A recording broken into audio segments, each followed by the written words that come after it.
I'm kind of sort of rural, and so there's really not any specialists out here. So I got patients coming in from like 20 miles away. I'm also the only office that's open on Saturdays, and so my Saturday I'm very full of hygiene as well as limited exams. We used to do $50 limited exam and X-ray, but that was a barrier. Some patients just don't want to spend $50 just to tell them what's wrong. I have no problem, and I'm very confident with getting case acceptances, and because of that, I feel like that free exam and X-ray. With our office, we're in I knew going in that I'd have to put in a lot for marketing. There's a lot of doctors that just straight up will not, and they'll think naturally the patients will show up. Unless you're in a really, really good location, it's not going to happen. Welcome back to another episode. I'm your host, Gary Bird. I'm the owner of SMC National, where we help offices just like yours level the playing field against the big guys out there so you can grow the way that you want. And today we have one of our clients who came on, Dr. Pham from Southern Smiles in Texas, and he's going to go over how he's increased his production in the first half of this year by almost 100%. And also, ROI is up at 700% with 100% phone conversion. He's going to share how he did this with his team with a new startup practice. And this is mind-blowing numbers. No promise that your practice will be able to do this, but definitely something that we can learn from and hope to do the same for others. Stay tuned. All right, we are live, and I got the one, the only Dr. Pham, and he's a Knicks fan. They're doing really good right now. We're watching, this is 2025, going into summer that we're recording this, and the Knicks are doing amazing. So big Knicks fan, big basketball fan. But today we're going to be talking about his practice, and his practice is actually doing better than the Knicks. And that's something that's really, really exciting. A couple of things we're going to be talking about today. Number one, he has 95% phone conversion, which is unheard of. Industry average is 50%. Really good is 75%. He's 20 points above that. And what that's done for his office is he's seeing over 600 or almost a 600% ROI in Q1. And he's also seeing over $600 per patient accepting treatment on the first visit, which is really, really good.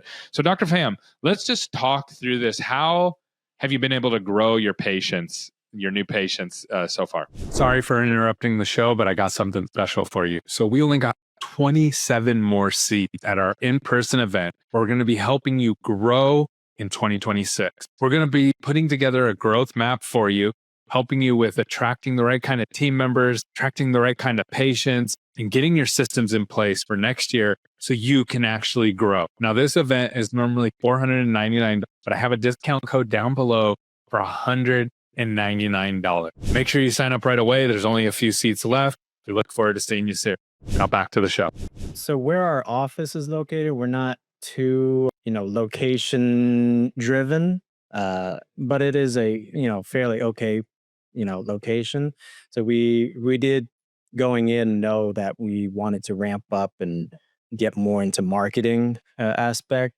And with that, it's been naturally funneling more to word of mouth, as well as, just people driving by as well. Yeah. So you went in knowing that, hey, I'm going to have to invest into marketing to get people through the door because of where I'm located. And then, so you've done a great job. Your high months right now are looking about 80 new patients. And this is a fairly newer office. Is that right for you? Yeah, we opened about a year and a half ago. We had about a year and a half ago. Okay, so that's really good to be, that many new patients every single month. And it sounds like you had a plan with it. One of the things that I've noticed is your team is extremely disciplined in following the scripting for their phones. And they're getting over 95% phone conversion on new patients. This is unheard of. A lot of people think that their phone conversion's that good. I only have seen a handful of people with phone conversion that good. How have you got your team performing at that level? I think, we have a pretty good team in the front. It was all based on who we hired. We had a lot of potential candidates who did apply. I didn't really go out there looking for anyone with specific experience in dental in the front. One of our front desks was the liaison for a big hospital. And she kind of came out of retirement and, helped us out there. And then we just onboarded another front. She worked for a corporate call center, actually. So she's been helping. We just hired her about 2-3 weeks ago. And she's really helped fill in that schedule a lot. A lot of people struggle with this because everybody's like, I can't find people to hire, but there's already people out there that are good on the phone, and then you can teach them the dental stuff, right? Like that's a great strategy. I love that. Do you have any kind of bonus for them or anything? Yeah, we have a monthly production bonus that we've implemented since let's say, close to the beginning. I always try to incentivize our staff, and we used to open 5 days a week, but you got to give your staff some time off, for them to be fresh and everything, also for you as a doctor to be fresh as well. So, not overwork them too much and not always kind of be, over their shoulder doing things, kind of give them free range. And, you really got to know how to talk to your staff. Got to treat them right. Yeah, sometimes dental, I feel bad for dentists sometimes. I own a business and it's stressful at times, right? But I'm not doing dentistry. I'm doing marketing stuff, so it's not as stressful as dentistry. Dentistry is a really hard job. And so a lot of times dentists will come up from doing the dentistry, and sometimes they're frustrated because things aren't getting done behind them as they need to get done. People aren't answering the phones and those kind of things. So it takes a lot of self-control to come up and like breathe and like talk to people properly. And I know sometimes team members don't feel appreciated by their team, but it's clear your team does because they're performing at a high level. Now, I see that you do a couple different things. You do a $99 cleaning, you do a free exam and x-ray, you do some stuff on implants and ortho. Where's the bulk of your new patients coming from that sense? Are they coming more through the hygiene schedule? Are they coming through emergency? Or are they kind of coming through everything? I would say they mostly come in through emergencies as well as the, traditional hygiene route. My bread and butter, my personal bread and butter is from emergencies. I do a lot of same day root canals all the way to the crown. And I think I'm the only office in this area that kind of can, deliver on that promise. And I can see you within 48 hours, no problem, and get it done. How do you keep your schedule really open like that? Because the average time to appointment in dental right now is about 2 weeks. So how do you keep your schedule open so the front desk can just get them onto the schedule right away? Yeah, I try not to pack my schedule too much. I did work at prior to opening this office, I was an associate for about 4 years prior. So I know, both aspects of heavy volume in the Medicaid meal type practices. And then I also worked at a boutique office. So, giving your patient, that time of day to be able to, discuss with them and be able to convert same day treatment. That's all they want. Yeah, no patient wants to go back to the dentist twice. And that's what a lot of people don't understand. No one wants to go to the dentist to begin with. But if you have to go to the dentist, you don't want to go 2 and 3 times and get. I've noticed a trend where a lot of dentists will put on their websites that they do root canals and these kind of things, but then they usually refer it out, and that's just not a good way to start a relationship with a new patient.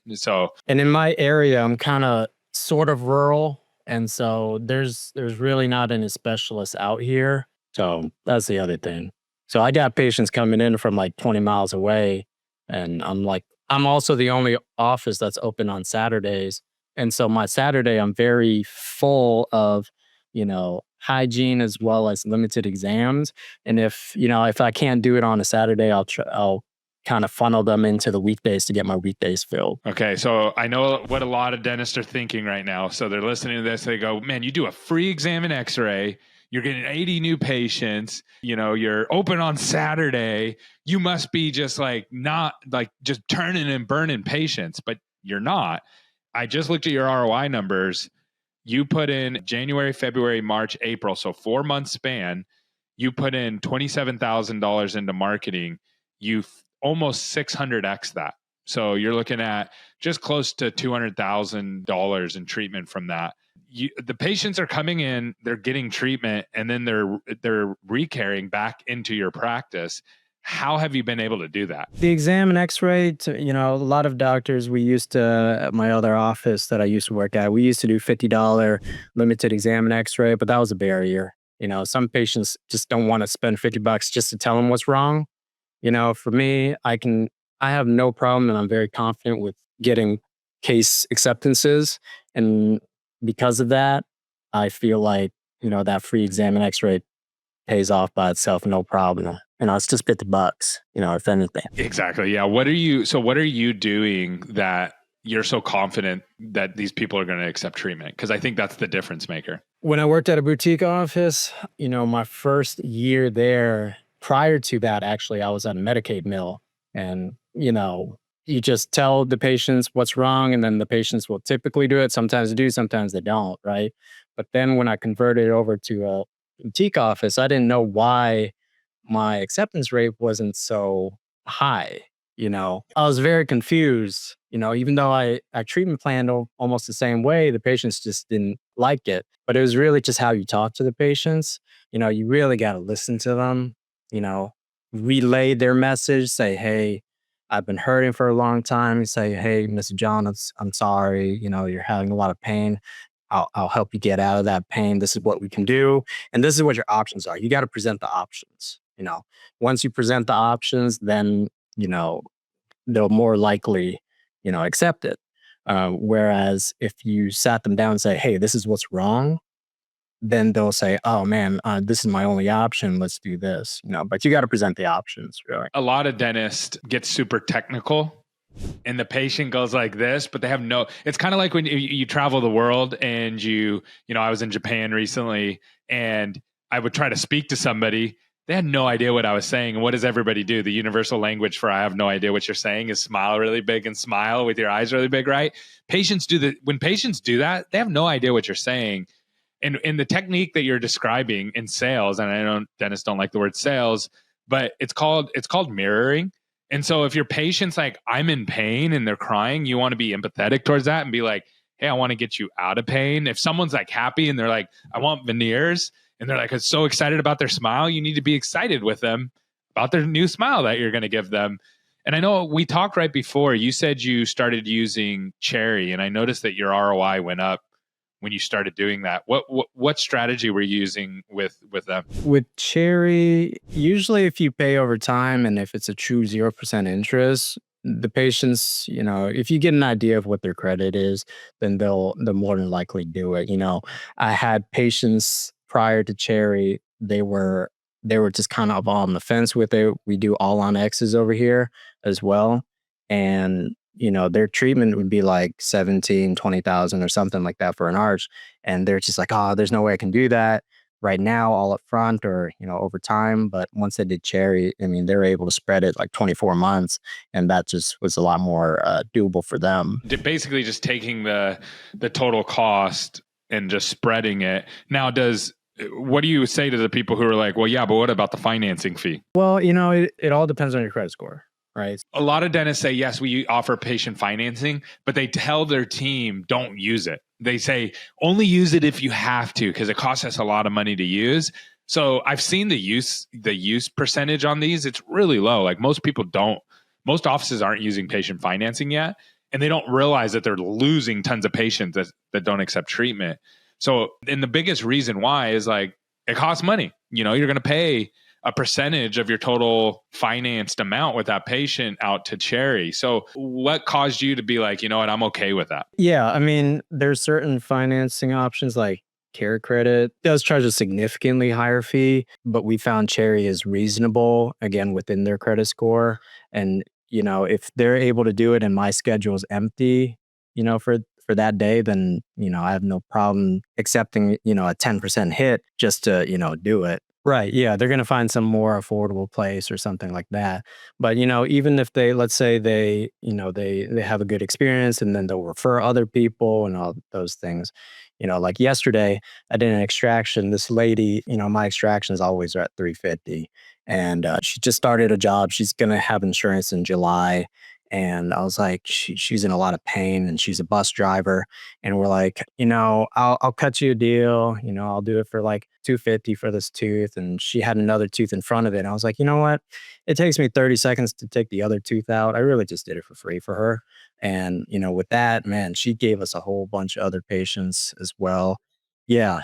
And like her daughter's in the area and her family's in the area. And with that, we get a lot more referrals that way. It's just, and you just take care of those people. And it doesn't take much time out of your day anyway. I'm sitting here for an hour, I could have taken care of a lot of people and they'll be happy. And, it's just taking care of the community. And this area is kind of a rural area. And so word gets out real fast. And we've been getting a lot of referrals from the local Facebook page as well. And, people will come in, they'll say, "Oh, we heard about you on the Facebook group." And I'm like, I don't even know what Facebook group you're talking about. There's mom groups out there on like Nextdoor and Facebook. And if someone says something bad about you, it can wreck you.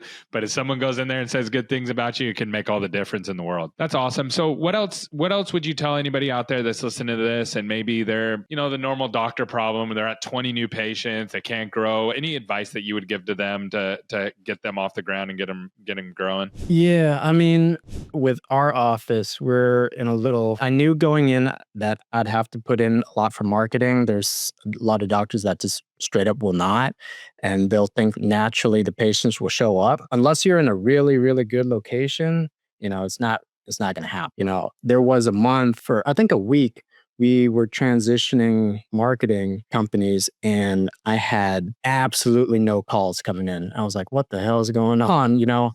And then as soon as we switched it on, man, it was light and day. We were getting calls that we couldn't handle. Like yesterday, we had 5 calls at the same time. I couldn't. Yeah, we're only halfway through the month and you're already at 50 new patients, either seen or in the book. So you're on pace to have a 90 to 100 new patients this month. Yeah, this month is on track to be pretty good. Yeah. And with that, I mean, to answer your question again, the doctors that are starting out with their startups, you got to have some sort of amount to marketing. What I did is I didn't pay myself for the first year at all.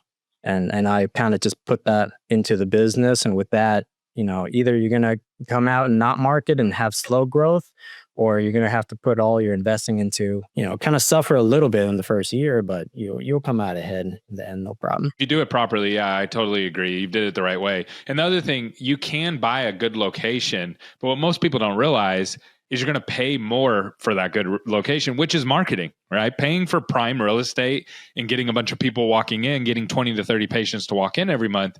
You're going to pay $10,000 to $20,000 more per month to get that foot traffic. So pick your poison, right? Do you want to do digital marketing, have lower rent, or do you want to have permanent higher rent, do less digital marketing? So you've done a great job. I'm really, really impressed that you've been able to pull this off this quickly and you've been able to grow the practice this fast. So thank you for coming on and sharing your journey and just sharing what worked for you with everybody else. Thanks, Gary. And y'all doing a great job in the last part too. Appreciate it, man. Appreciate the opportunity. Alrighty, man.